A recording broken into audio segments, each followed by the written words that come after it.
Hello, Bruce. I don't know what to say to you, mate. Good morning, good evening. It's morning here in Adelaide. What is it? 8 o'clock. Where are you? I'm in, difficult to say really, I'm in Texas. I'm in San Antonio in Texas. And a couple of days ago, day before yesterday, in fact, I was in Mexico City. And then the day before that, I was in Brazil. I was in Sao Paulo. And then before that, I was in Rio. And before that, I was in somewhere else. And then before that, I was in England. Sao Paulo is weird because, I mean, again, you forget that you're at, 3,500 feet elevation in Sao Paulo. Absolutely. And then Mexico City, you're at sort of like 6,500 feet. You know, that is true. Yeah. Mexico Olympics in '68, wasn't it? I think there was a lot of records which weren't ratified because it was at altitude. I think. Yeah. But it makes it's quite demanding, for drummers. I mean, Nick, our drummer, he's 70. And so when he's being really physical up there, he actually has. I mean, we do have 2 or 3 tanks of oxygen backstage for people if they need it. I'm badge of honor. I'm like, I'm not going to do. I'm going to do that. I'm not going to use that. But you really do feel it. Sometimes. You're like the Himalayan mountaineers. You're going to get through the gig oxygen unassisted.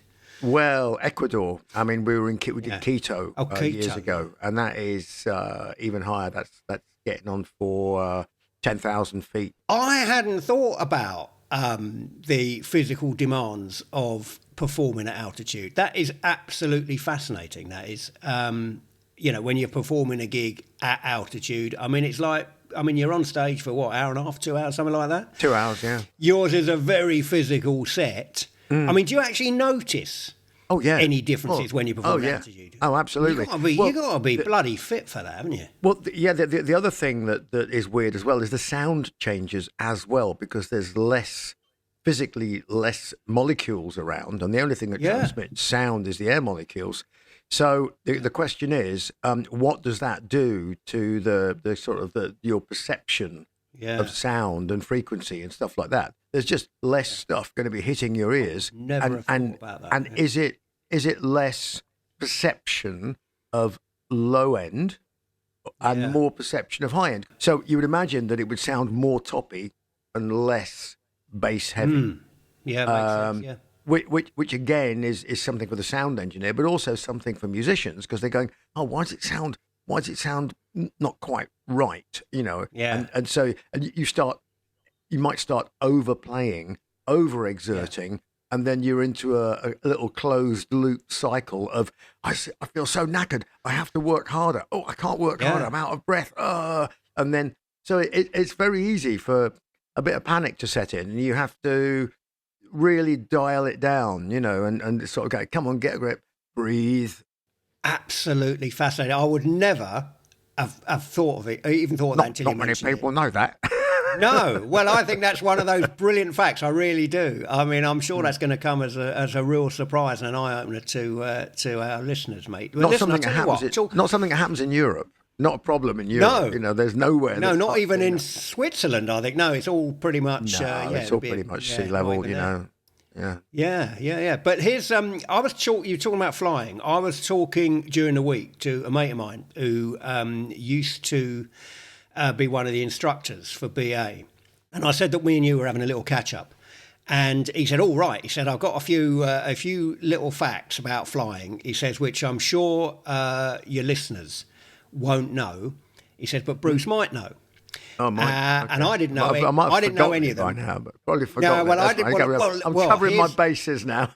Apparently, according to my mate, pilots, especially in the old days, would rarely eat the same food in the cockpit. Not rarely, never. That's an absolute. Is it still the case today? Yeah. That's standard operating procedures. You never eat. Pilots never eat the same meal. I mean, back in the day, they used to. There's fantastic movies, they're old black and white movies, where the guy. I've got some old black and white pilot movies, and you can see where Airplane and all the parodies films, got their material from. Robert Stack, who's actually in one of them, and he's like, permanently projectile sweating, and he's like, what did you have? I had the fish. Yeah, I had the fish too. Yeah. But yeah, no, but it But it happened makes to sense, us. doesn't it? Again, I would never have known it, but it makes sense. But Go on, you better explain it, Bruce, because in case So- people well, are wondering. yeah. So basically, the cockpit food we get is not the same as the food you get in the back, or should not be. Yeah. And it's supposed to be prepared separately in separate places. It's not necessarily, the higher quality or anything else like that. It's pretty decent grub, but the idea is that pilots should ideally eat separate meals if it's meat Yeah. or fish or veggie or whatever, and ideally should also eat at different times. And it happened to us. It happened to us. So Yes, just to clarify for the listeners, it's apparently because, very simply, you don't want both pilots going down with food poisoning at the same you don't time. want That's it in a nutshell. in a nutshell. I actually thought that would never happen, but you're now about to tell me it did happen to you. Oh, it happens. Wow. It happens more frequently than you can imagine. So we flew the very first Ed Force One flight, if you like, when we had the 757. It was the first flight we ever did, and I flew the airplane from Stansted.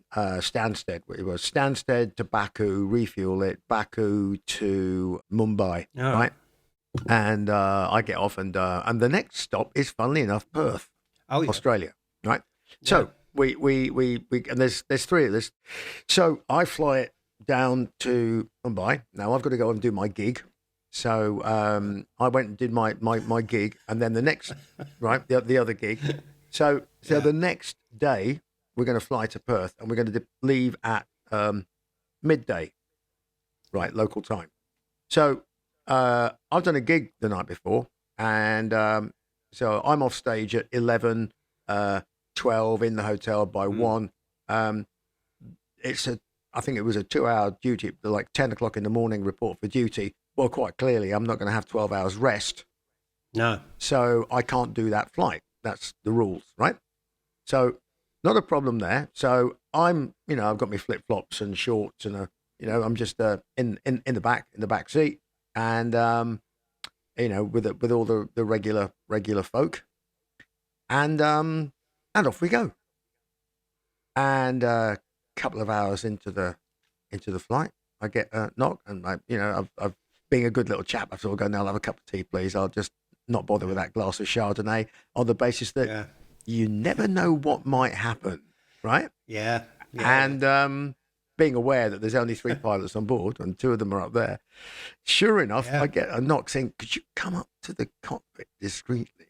So I went, "Oh, yeah, okay." So I go in there. Anyway, the poor lad's turned green and is now sort of ashen-faced, and he's been in the toilet, shitting and throwing up and everything. He ate the breakfast sausage. It was breakfast that got him in Mumbai. And Wow. so they took him down the back of the airplane. I climbed into the seat in my flip-flops and shorts, and said, "Well, off we go then." So we refueled just south of Singapore, and then continued all the way to Perth. Night flight, got in early in the morning, and our pilot friend went home to bed. We didn't see him for about 3 days. He was really ill, and so I'm sat there. I've got my funny little green, fluorescent jacket on, my high vis and flip flops and my shorts and a t-shirt, and John, the other skipper, was uniform and everything. Customs guy comes in. He's like, "Hello, mate." I say, "Yeah, well, we're terribly sorry. Obviously, I am actually a pilot. Not dressed like one." Didn't which we is one of see- the reasons. Hang on a minute. We saw you on stage a couple of days ago. Look, what are you doing up here? When people ask why do pilots wear uniforms, the answer is so you know that they are pilots, right? Yeah. But of course, the airplane's been unloaded. Everybody's buggered off. All the band have gone off to the hotels and everything else. I don't know. And we're in Perth, and the sun's coming up, and it's super nice and warm and toasty. But we're knackered. We've been up all night. Yeah. And we went, "Well, what are we going to do? How are we going to get to the hotel? Everybody's, the cars have all buggered off. We'll have to go get a taxi, I suppose." And shit, you know. And so the customs guy goes, yeah, mate, sorry, all your mates are pissed off. We went, oh, thanks, you know. And he goes, I'll tell you what, he said, I'll open up the VIP suite. You can have a tinny. Oh yeah. So we went. Oh well, tell you what, we've done a day and a night's work. You know, stuff it. Put in a shift. I know it's 10 o'clock in the morning, but bugger it. Let's go and have a beer. So we go into the VIP room, right, in Perth Airport. Yeah. We go in there, and I said, yeah, have a beer. Yeah. So we sat there, crack a beer, and we hear the voice, and it's the boss of the facility in Perth, and he is absolute comedy Australian. Yeah. And he comes and you can hear this voice coming down the corridor going, no bloody spirits, only one beer each, no bloody spirits, blimey. You better not be any bloody musicians in there, I bloody hate musicians. And he comes in and he goes, are you a bloody musician? I went, no, I'm a pilot. He goes, well, absolutely. We had that bloody sting here, guy wants our bloody eco bollocks, yeah. Right, I bloody hate musicians, yeah. Right, well, only one beer each, no bloody spirits. And off he went, welcome to Australia, you know. Yeah.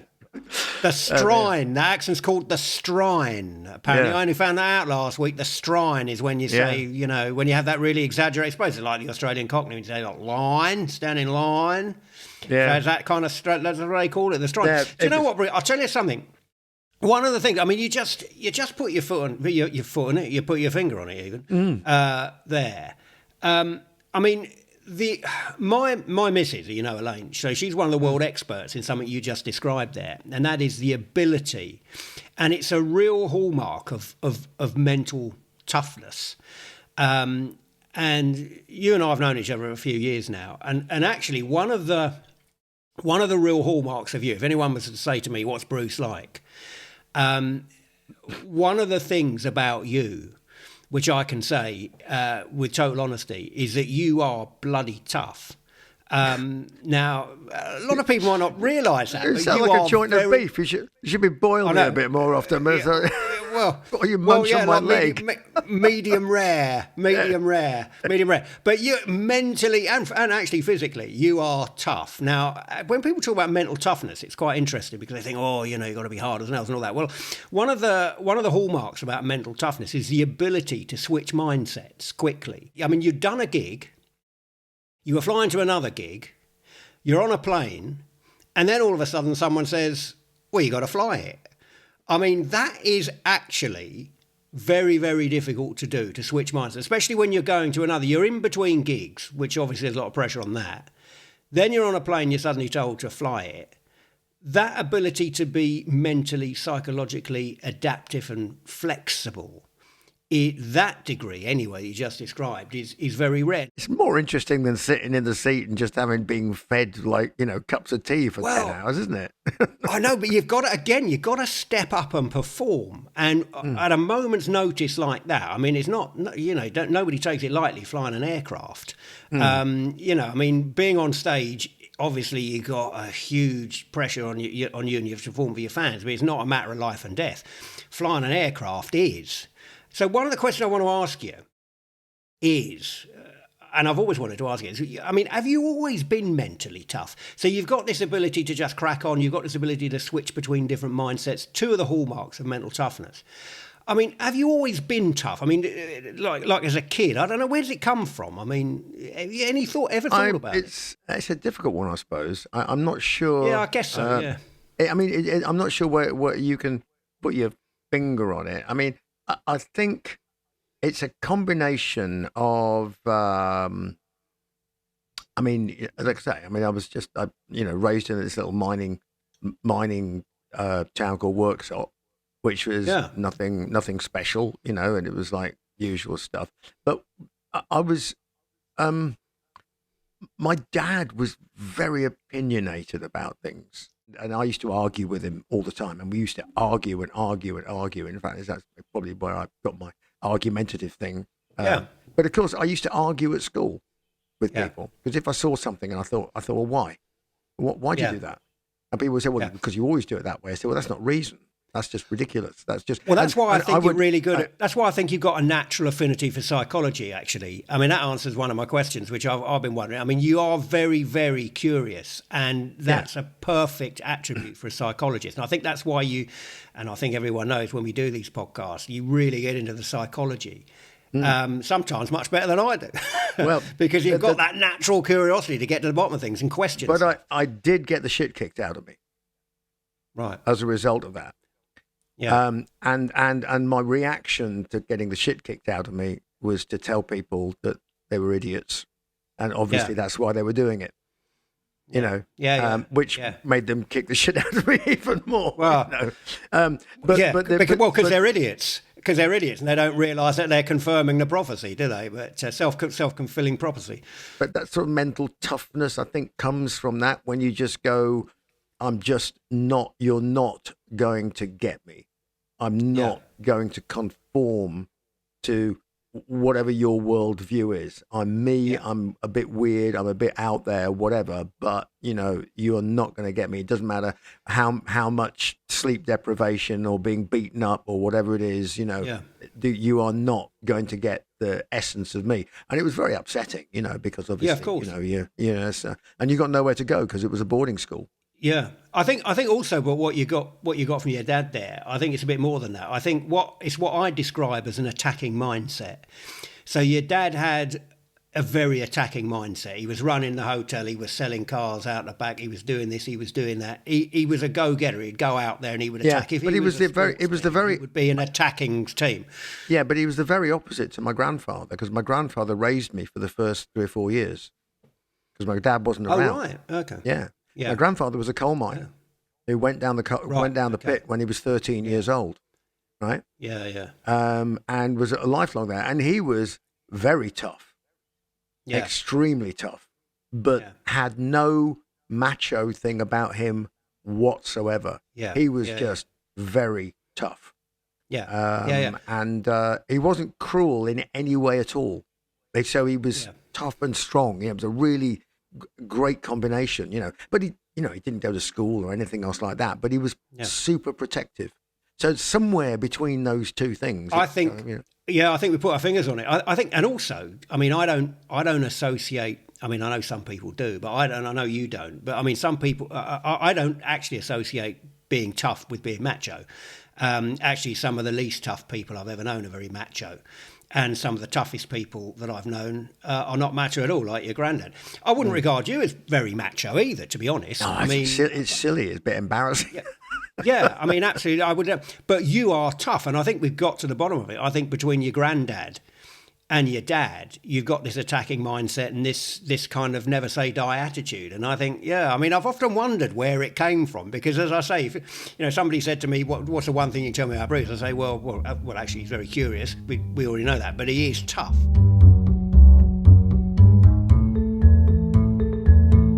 Kevin, are you enjoying this episode?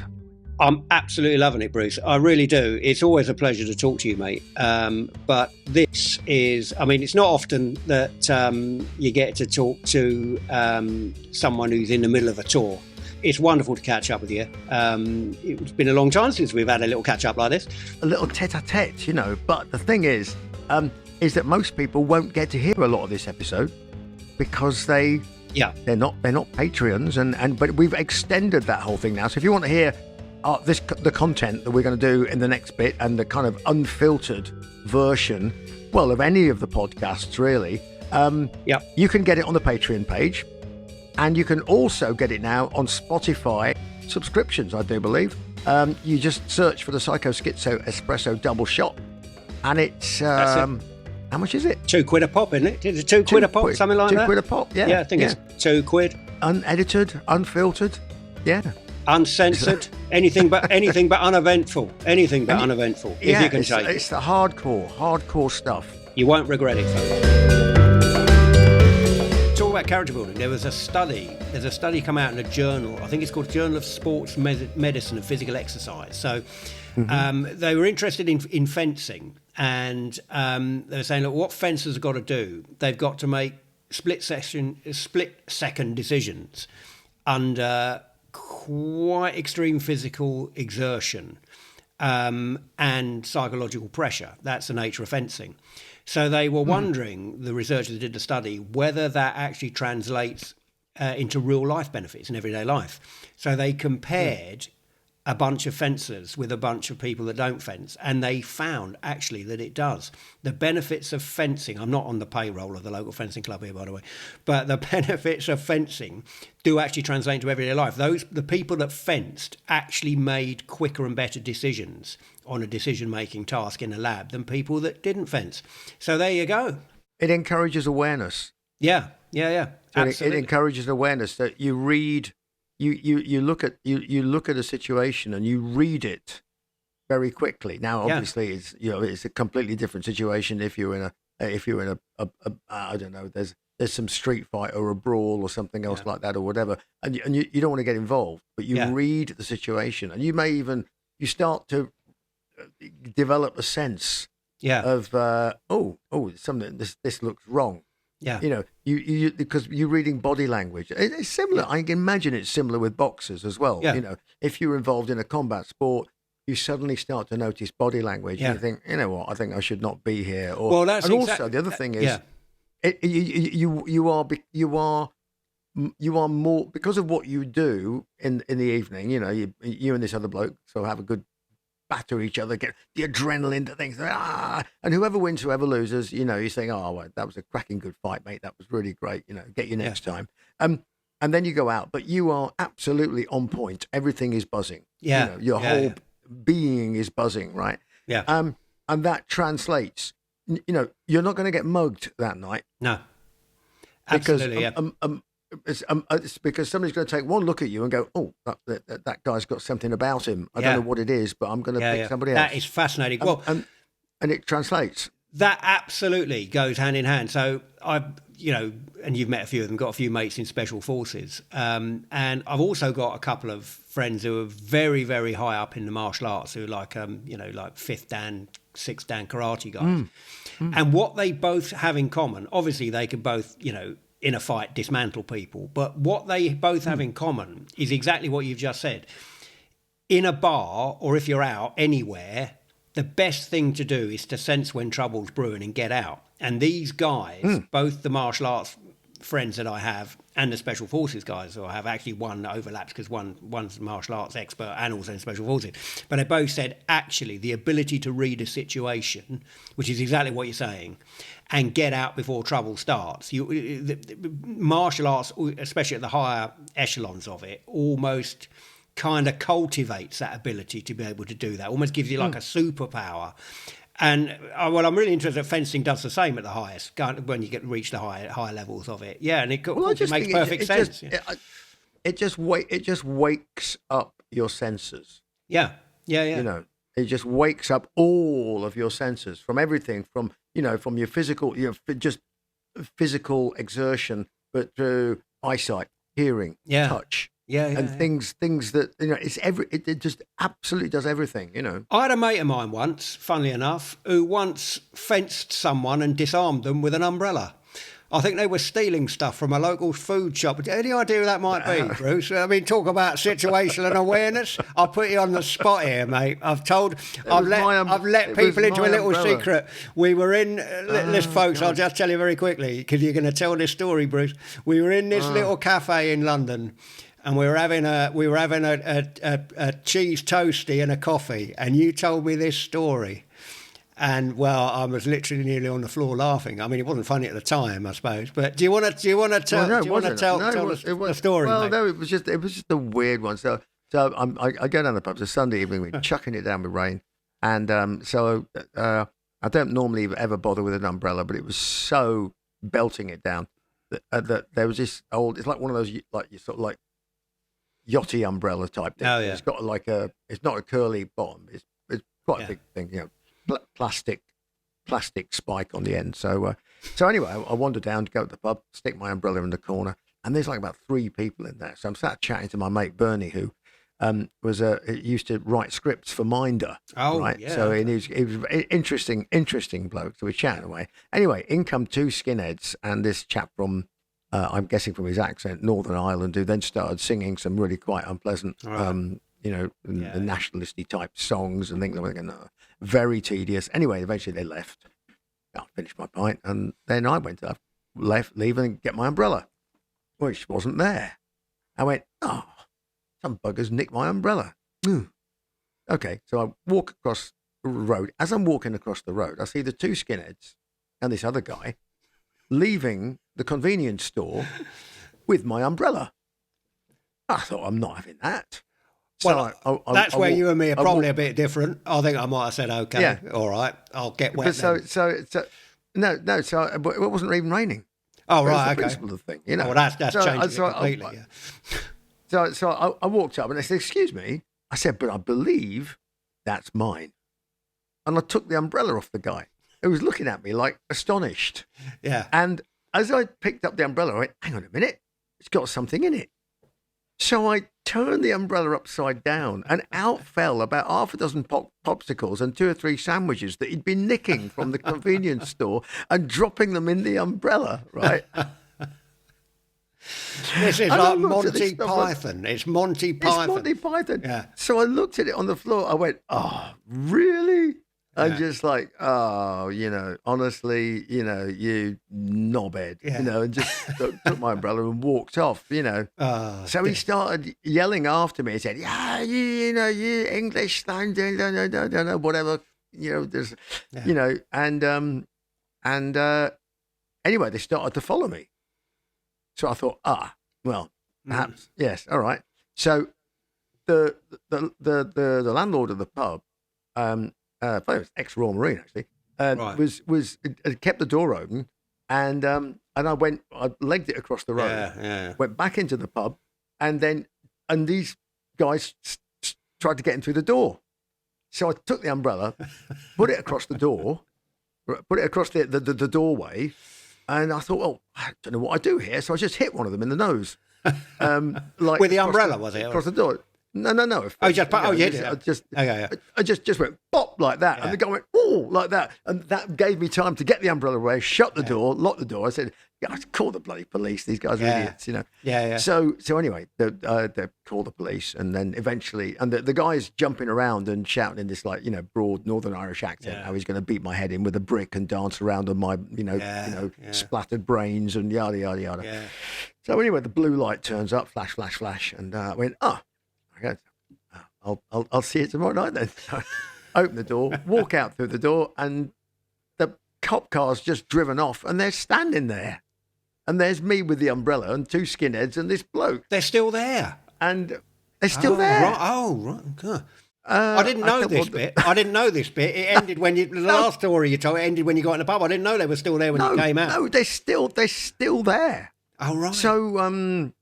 So this guy's squaring up at me. He's doing his prize fighter type thing, and it's clear from the way he's doing it that he's obviously done this before. And he's like, oh, come on, let's go, let's do it, 1-on-1. Come on, put him up, you coward, you English coward, coward. And I'm saying, yes, absolutely right, absolutely English coward, yellow streak a mile wide. Yeah, what did I call you? Did I call you an offensive name? Absolutely retract the insult. Yeah, very much. Yeah, I'm completely cowed. Yeah, I'm a complete idiot, complete prick. Yeah, shall we all go home now? You've won.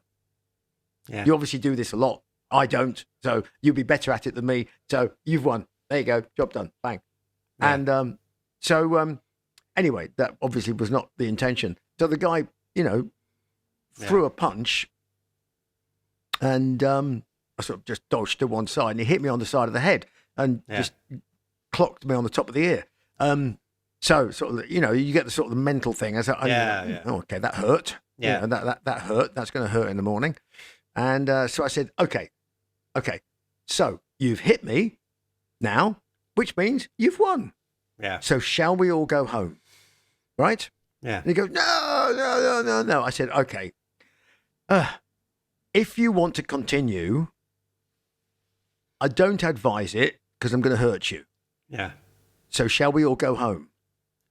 And he went, no. So anyway, basically, I just did a bayonet strike to his larynx. That's going to hurt. It did. Yeah. Yeah. So I had no idea they were still outside the pub. I just did a fencing line, like bang, like that, and just straight. And he was like that. And I said, okay, shall we go home? Yeah. Because otherwise I'm going to hurt you again.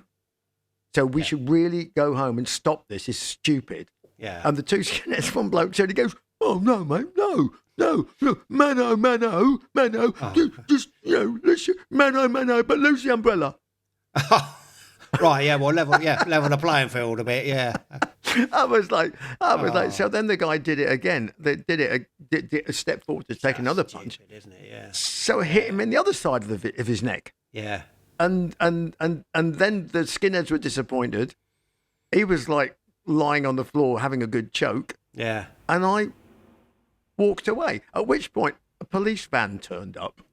Oh, they came back, did they? Oh, right, okay. They came back. Yeah. So I went up to the guy. You can't have done their job for them by that stage, really, didn't you? But, and I said, are you actually gonna I said, I'm just trying to go home, and can you take these like twerps and occupy them while I actually just go home? You know. Yeah. And the cop looked at me. He goes, "Excuse me, sir. He said, you're spitting on me." Do you know what, Bruce? It really wasn't your night, was it, mate? And I said, that's because this guy has just tried to hit me round the back of the head and threatened to murder me with a house brick. I'm a tiny bit upset. Yeah, yeah. And I walked away. So anyway, the next night I come back and wandering, and there's Byrne. And he was like, oh my word. He said, that was fantastic. It was like a 3-act play. He goes, I watched the whole thing. He said, and when you left, he said, they came back. I said, they came back. He said, yes, they came back looking for you. Yes. God. He said, and I said, really? What? I said, what did he say? And he said, Jesus. He goes, that guy was fucking accurate. He said, he hit me twice in the larynx with an umbrella. And Byrne said, well, he used to be a fencing champion. Yeah. Fencing champion. He never told me that. Nice to know that they came back to congratulate you, wasn't it? But oh God, I thought you showed immense self-control. Just actually, it's called kenosis. So it's called kenosis, the Greek word meaning self-lowering, and it's actually used quite a lot in the martial arts, especially the higher echelons of it, where people could do, if they did engage in a fight, people could do serious harm to their opponents. Yeah, exactly. Obviously, without the opponents are none the wiser. Same as what happened with you in that pub. So the best way of doing it to save their own bacon, to save the bacon of your opponents, is to say, okay, you've won, blah blah blah blah blah. It's an amazing piece of self-control that people who are skilled in combat sports have, whereas other people. I did a gig the next night.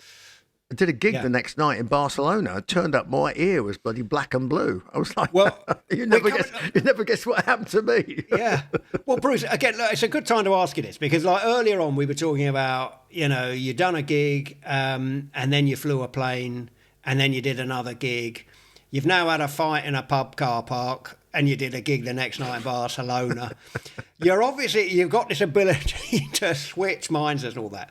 Now, it's really interesting because you said just a moment ago, the nature of the sport of fencing is, you have a great contest with somebody. You're really buzzing when you go out, maybe for a beer with them or whatever.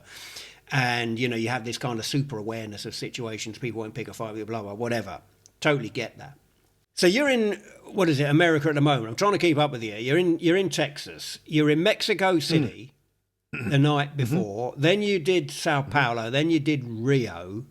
You're doing these. I'm genuinely interested in this as a psychologist. So you do these mammoth gigs, mega gigs. You come off stage. The adrenaline must be pumping. You're absolutely buzzing, whatever. How do you... And then I remember, I think the next morning after one of them, I think it was Sao Paulo, we actually, 10 o'clock in the morning, you're sitting in front of a microphone, we're doing a podcast. And the night before, you'd done this huge gig in front of thousands and thousands of people.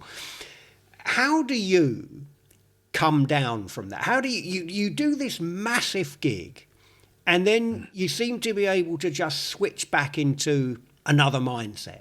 How do you do that? Is that something that you've learned over the years? Well, how on earth do you do that? Yes, it is something I've kind of learned over the years. But it's a transferable skill, Mm. and I think it helps to. Well, it sounds you like know, the fencing to- might have helped, actually. In some ways, it does. Although I get way more nervous before a fencing match than I do before a gig. I was going to ask you about whether you still got nervous. So, yeah, just keep, you might as well, Yeah. go on, keep talking, because I was going to Yeah. ask you that as well. I mean, yeah. yeah. So nerves are a function of several things. One, it's fear of the unknown. Yeah. Fear of the unknown is always going to provoke nerves. So, and the other one is fear of looking stupid. Yeah, of course. Yeah. Also going to provoke nerves. You know, Yeah. you open your mouth and a bag of spanners falls out. You know, Yeah. you think, oh God, I feel like a real twerp standing in front Yeah. of 60,000 people. Or you open your umbrella and a Now- load of sandwiches and popsicles fall out. You're going to look even more stupid there, aren't you? But, yeah, go on. But as you progress through a tour, hopefully the team, the environment, and everything, you pretty much you're dialing down all the risks that things will go wrong Yeah. for you as a performer. The things that could go wrong will be external things Yeah. over which you can't predict. You don't know what, there might be a barrier collapse, there might be something happening in the audience, there might be something else, some other event or things like that, or even just that the sound might be a not as good as you thought it was, but still that's not something you could be nervous about because you have no real control over it. It's called controlling the controllables in sport. So you control the things that you can control, and then, well, the stuff you can't control, I guess. It's no point getting uptight about it, I suppose. Yeah. And no, exactly. And that's got in a competitive sport, it's got a different. True. Yeah. There's something different about a competitive sport, because in competitive sport you've either got the anxiety about winning and or the fear of losing. Yeah, of course. Yeah, and either of the people come at it from either of those spectrums. Or sometimes both. Yeah. Sometimes both. So if they're the champion, they're anxious about winning, but they're also afraid of losing, and they got both. They got both things going on. Now have a good night's sleep before the gig. Yeah.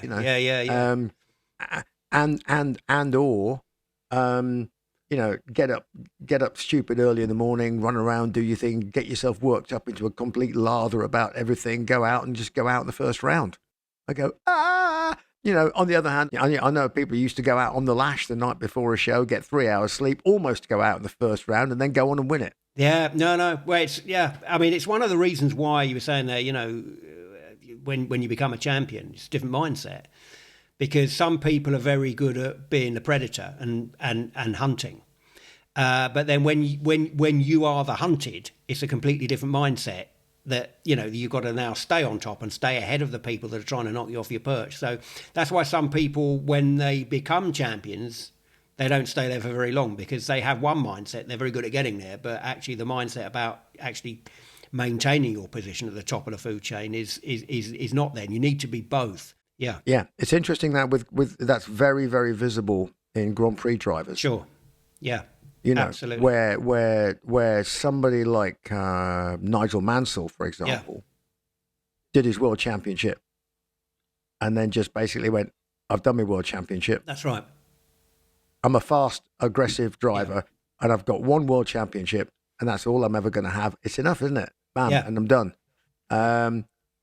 Whereas someone like Lewis Hamilton, for instance. So Lewis is not just is clearly driven. Yeah. Driven to maybe. I think he might be seeing it slipping away now as he gets older, and the car is underneath him is not the car he should be. That's right. But he's still a phenomenal driver, and he still drives like his life depended on it on every race, which is weird because you had this thing, and ironically, the guy that was giving him a load of grief, Alonso, is remarkably similar. There was Alonso as 2-3-time world champion. Good point. Yeah, still driving an uncompetitive car like his life depended on it. And doing an amazing job. Alonso's a phenomenal driver. Yeah. but actually so is Lewis. No, absolutely, great point, great comparison. Yeah, You know, when you come off stage and you're buzzing and the adrenaline's pumping, and it's a bit like, I'm just wondering if it's a bit like divers when they come up from the seabed. There's like, they have to go through decompression. Go into a decompression chamber. Otherwise they kind of get the bends. How do you transition? Is there something you do? Is there a ritual you do when you come off, and then from that moment when you go to when you finally get to bed? Is there, when you get to bed after a gig, after a night, are you still like buzzing or what? So we now, with the big gigs and things like that, we tend to do like the Elvis out. In other words, we just like jump in the car and zoom, and we're gone. Yeah. So I actually have, I behind in my little cubby hole on stage, where I've got my, 3 liters of water and a mug of black coffee. Yeah, that's it. Some towels. That's it. Yeah. And I've got a pair of shoes, a pair of shorts, and a t-shirt. Right. And as I come off stage, the boots are off, the kit's off. Yeah. On goes the shorts, on goes the trainers, on goes the t-shirt. That's the line. I'm into the car. I get in the car, and I've got 2 tinfoil containers in the car. Right. Containing my post-gig meal, which is the same every single gig. Is it? Okay. It's an egg white omelette, steamed broccoli, steamed beetroot, steamed carrots, and a whole head of garlic, all steamed. Right. And then okay. just to spoil it all, I cover it in tomato ketchup, and I munch that within about 5 minutes of being off stage. I'm munching through that, and then I'll sit there and go, and then I'll maybe have a beer. Yeah. And then that's it. And then I get back to the hotel. I don't go out. Yeah.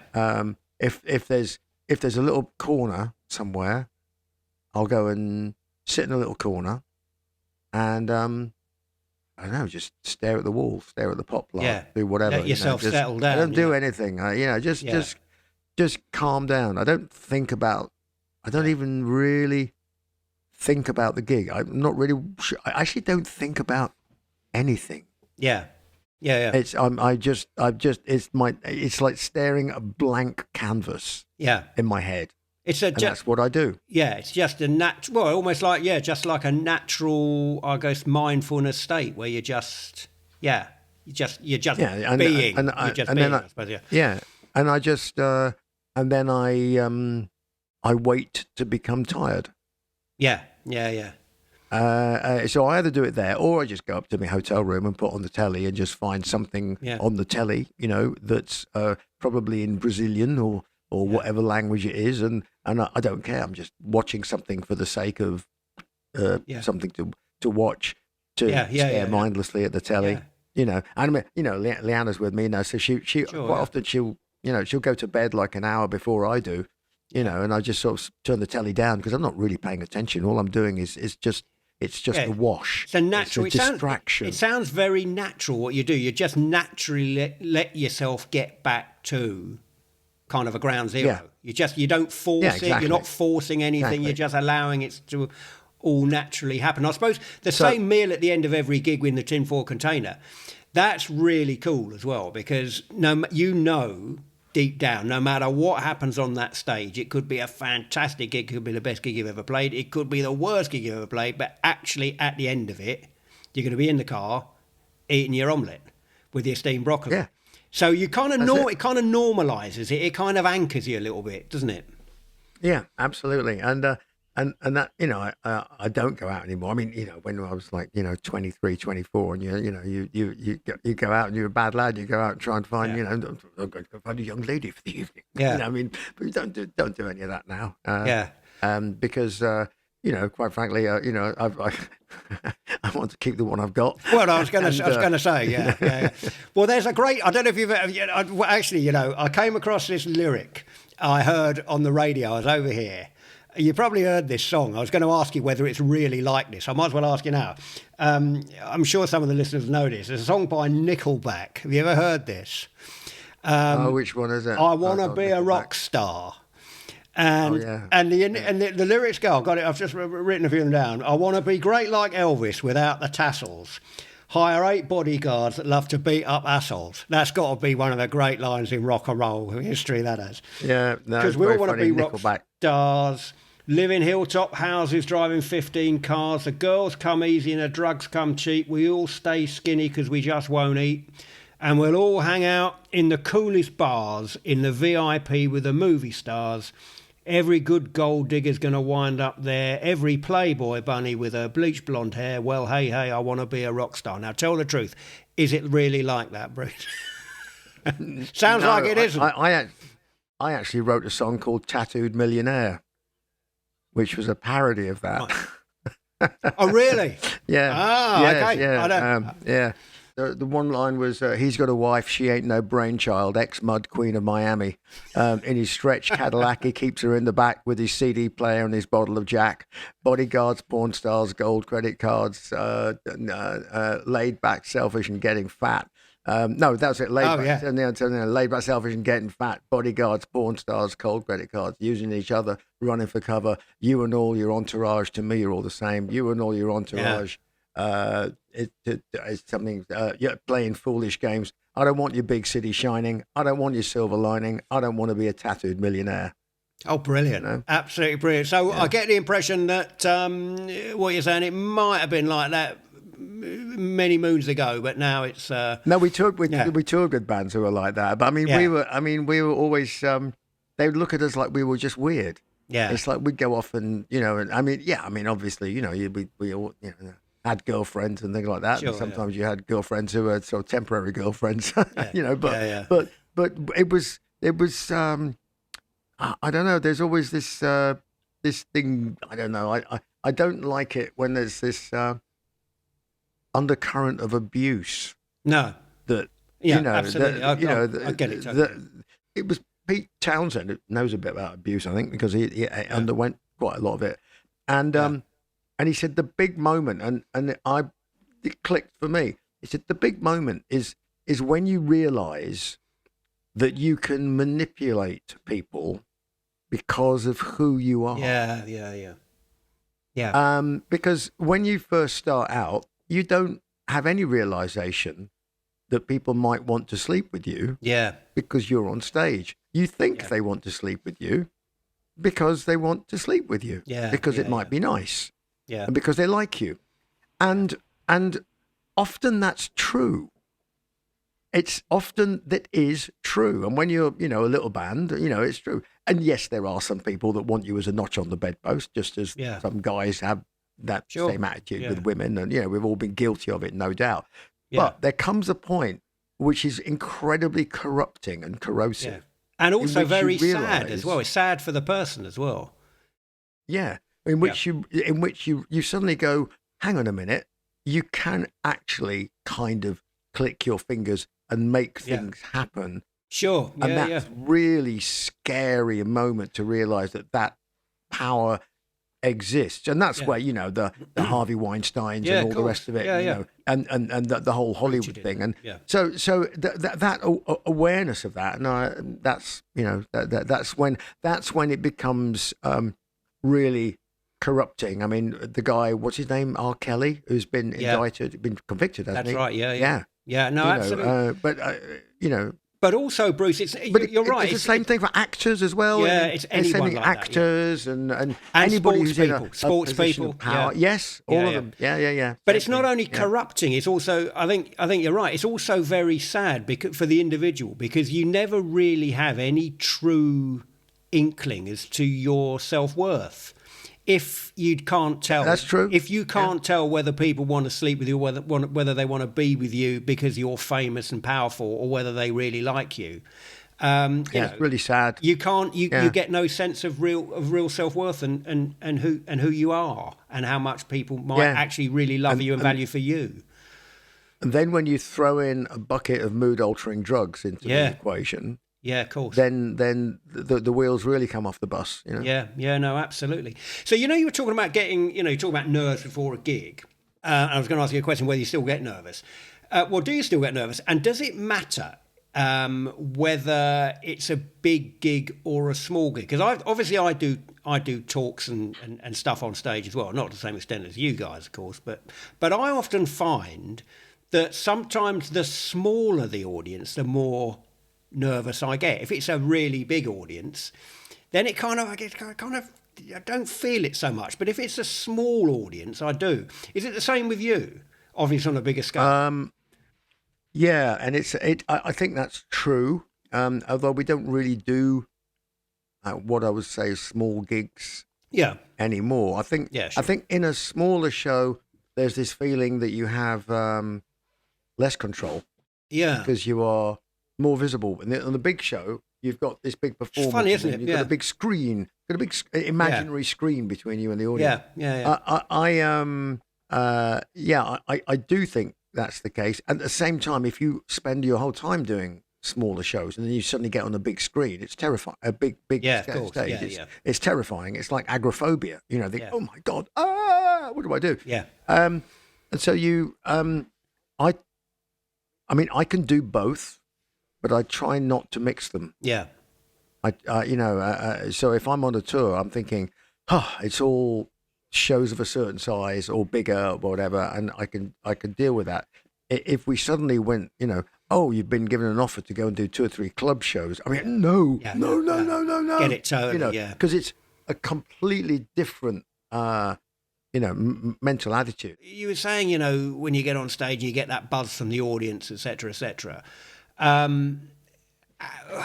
long, when you get on stage and you start, how long does it take you to realise, wow, this is going to be a belter tonight, or, might have to pull this one out the fire? Can you tell, is it first 5 minutes or what? How long does it take you to get that vibe? Yeah, first 5 minutes. Really? Yeah? Yeah. For first 5 minutes, you can tell if it's like light blue touch paper, and you're going to have to, you can play with the energy, and you can literally feel it. It's like holding a ball of fire between your hands, going whoa. Yeah. Or whether or not you have to sort of like chuck a firelighter in and poke it a little bit. Yeah. And it just depends. Really. I mean, there was bizarre. I mean, I'll tell you a bizarre story. So we Rock in Rio, right? So Rock in Rio is 90,000 people. So huge gig. So I think, right, okay. Last time I did Rock in Rio, I had food poisoning from Mexico City. My stomach was like a rock, right. And I could hardly bloody sing. I was like death warmed up, But this time everything was great. It was like, yay, so really looking forward to it. So I go out and something feels, it wasn't a bit wrong, it was like the band, we were all playing great, and people in the audience is just like, at the back are all sort of looking at me, and I'm thinking, well, okay, so I'm waving my arms around and doing stuff, and I think it's strange, And then 4 or 5 songs in, it's all sort of kicked in. Yeah, I want to know more about it. Next day, I read the review, and the review was like, Iron Maiden overcomes sound problems. Singer rescues the band, running around like a maniac trying to get the crowd to respond. I'm like, what? Where's this come from? I was just doing my normal thing. What's this? Yeah. Anyway, we finally found out what happened. Behind the 90,000 people, 30,000 of them are in front, right down the front, and the sound they're getting is from the big PA either side of the band, and that's the mixing desk is there about a third of the way back. Behind that is another 60,000 people, and they get their sound from the PA speakers in the PA, which is behind the mixing desk. Yep. Yeah, the other lot. Yeah, okay. Which somebody had forgotten to switch on. Oh, no. Wow. So they could hear nothing, yeah. And that the review was like, people, Maiden, we couldn't figure out, people were saying, turn it up, we can't hear and stuff like that. And it was like, well, that would do it. Yeah. No, I don't know who, whatever. But funny enough, I said to In fact, I said to Rod, our manager, I said, how was the gig? He said, I said, it was all right. I said, no, come on, what was wrong? He said, no, I said, I don't know. He said, it was just, yeah, and he didn't know that it hadn't been switched on because he'd been setting up the sound desk where it sounded great. Yeah. And yeah. It was only 2 days later when I said, did you read any of the reviews? There was something going on with the sound. He said, no, it sounded great. I said, no, there was something going on with the sound because Liana was getting stuff simultaneously at the show from friends in the audience going, tell them to turn it up, tell them to turn it up. Can't hear it. What was going on? And so we went out, and I think somebody went, you better tell the truth, mate. What happened? Who didn't switch it on? So the two things there. One, you're obviously annoyed that it didn't get switched on. Yeah. But more annoying is the fact that nobody fessed up to it. Oh, didn't actually? They? Okay. No, So not without pressure. Nobody went, oh, shit, we should tell you that somebody fucked up. You know, that's what I found. That's no transparency, more annoying. No transparency, responsibility, absolutely, all that stuff. But having said that, you know, the show in Sao Paulo was amazing. You know, I mean, it was brilliant. And Mexico was off the chart. You know, if you have a bad gig, if a gig, say, let's not bag it, but if it falls below, say, the level of expectation. Say, like Rod was saying, you know, like, well, that was all right, you know. For whatever reason, do you find that how do you feel about that? Do you find that when you're kind of shaping up for the next gig, like you're going to absolutely bounce back from it? Or do you, well, not you, I know I'm asking this almost like rhetorically, but do you curl up into a ball? Or do you go, right, okay, that one wasn't so good, the next one's going to be absolutely fantastic? I suppose it's got to be the second, isn't it? You do, but if you get a run of 2 or 3 when there's problems and 3 or 4 problems in a row, then you know you're thinking, hang on a minute, we're going down a nasty spiral here. You know, we're starting to get into a question of confidence here. We don't like that. You know, it's the same with the football team. You have a run of string of losing or below par matches, and people start getting ratty with each other and things like that. So you got to put a stop to the rot, basically, straight away. Do you know what, Bruce? I think you and I have been together too long, mate, already, because I was literally, you've taken the words out of my mouth, and that's not for the first time in this podcast. It was like, I was going to say to you, is it very much sometimes being a performer? Is it, well, you've answered it, is it like you see in sports people, like sometimes, for whatever reason, sometimes you can't put your finger on it, sometimes you can, for whatever reason, you're just not at 100%. Yeah. And you just go through, maybe personally or other members, actually, you know, for any member of the band, whether a drummer, guitarist, singer, whatever, you go through a period where you just have, to put it in a sporting analogy, a bad run of games, and you just, for whatever reason, can't perform as you'd like. Do you go through periods like that? You'd like to think not, but I think you probably do. But the difference is less noticeable than it used to be years ago. You know, if your level of performance on an average night, and you hope every night is not an average night, but if your average is this high, the bar is that high for an average night. The bar for a great night is up there.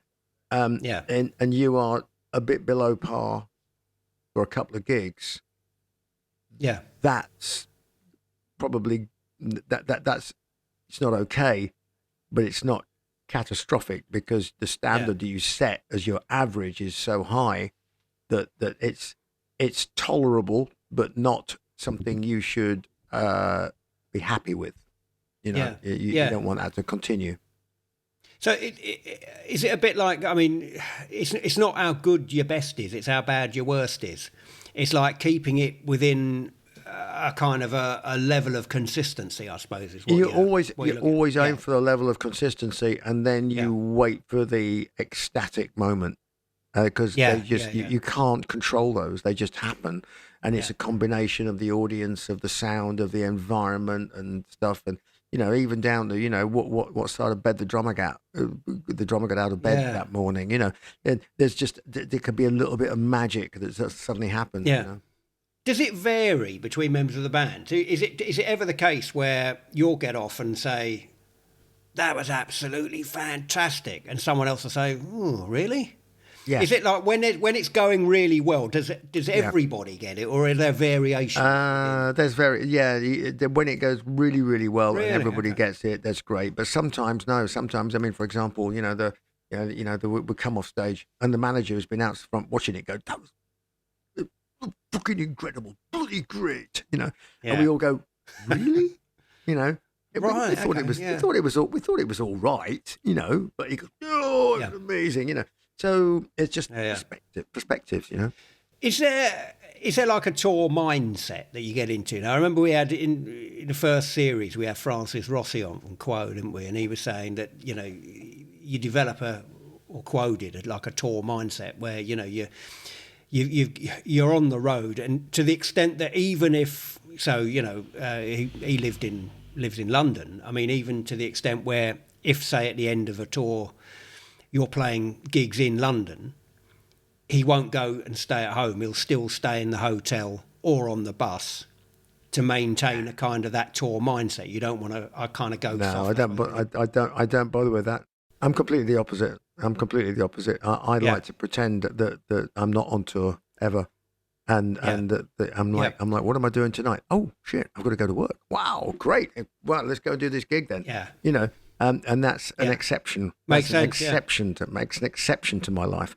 Other people are different. They have to just get themselves into that silo, as it were, all day long and everything else like that. No, if I existed in that Different silo, psychologies, yeah. I'd go mad.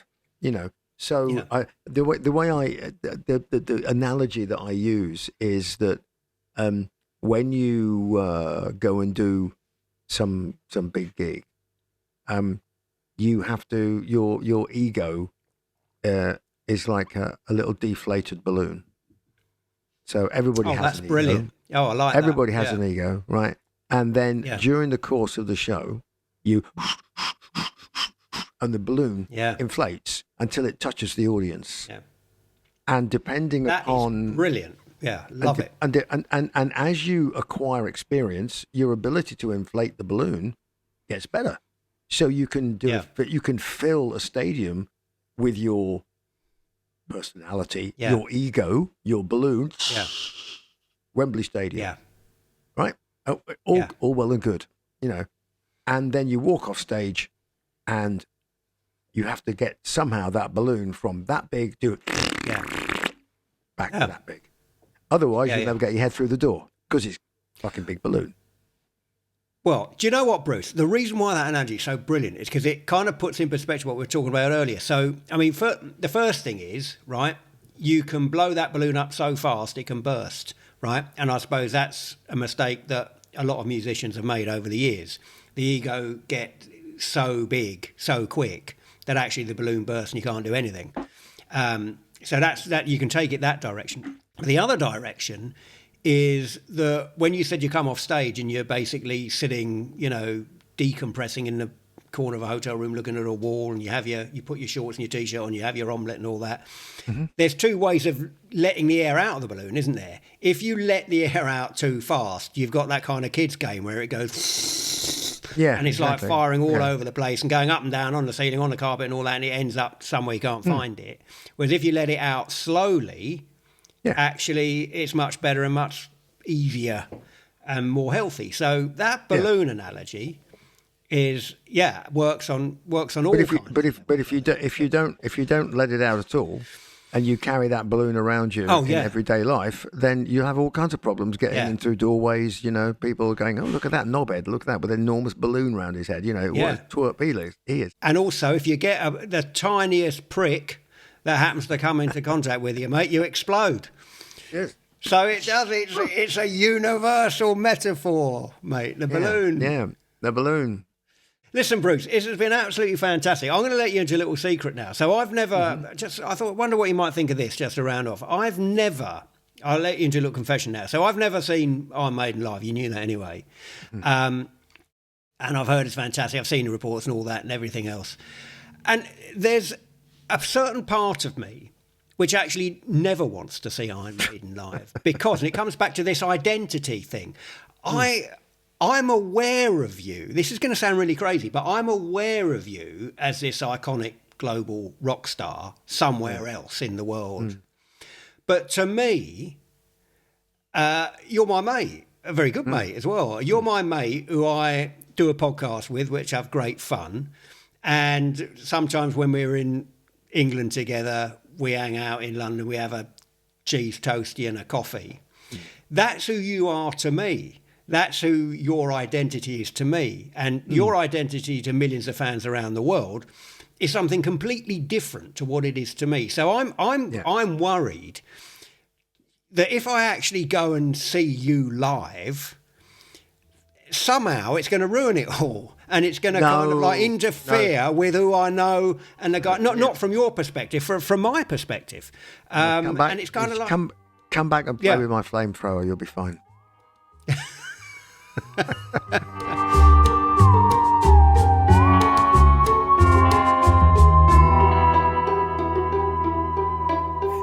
Well, thank you for being with us for another episode of Psycho Schizo Espresso. If you want to become a Patreon, then please do. Patreon.com/Psycho Schizo Espresso. And in the meantime, just don't forget, if you're watching us on whatever platform, whether it's YouTube or Spotify or whatever, don't forget to just give us a little nudge if you like what we're doing and like us, and that way more people will get to hear about it and we can spread the gospel of Psycho Schizo Espresso, I think, Bruce, isn't it? I suppose, yeah. The gospel of je ne sais quoi. Yeah, the gospel of Psycho Schizo Espresso. Folks, you won't regret it. Well, you might, but it'd be too late by then anyway. So there you go. Help us spread the news. Yes.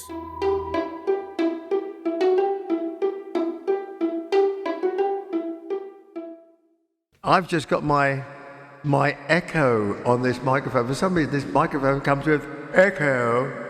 Yeah, so I can now say, I am Echo and the Bunnymen. Ah, Echo. I couldn't resist it.